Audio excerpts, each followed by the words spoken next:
Ja meie ees Viljandi peatreener Marko Koks. Täna tuli siis 3-väravane kaotus, mis võrreldes esimese mänguga, mis oli siis teisiti, et miks seekord nii?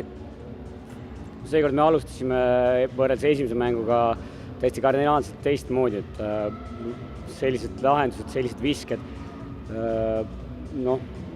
hea, et me sealt üldse mängu tagasi tulime. Et esimesed, ma arvan, 10 viskest võib-olla 2 leidsid nagu tee sinna kuskil õigesse kohta, et ülejäänud visati raamist mööda, et värav oli pihta, et ma ei oskagi öelda, mis selle põhjustas, aga igal juhul väga kehvasti alustasime.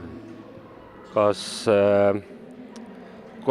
nüüd otsustava 3. mängu eel on oodata ka suuri muudatusi, või mis võiks olla need muudatused, mis tooks teile pronksimedalit?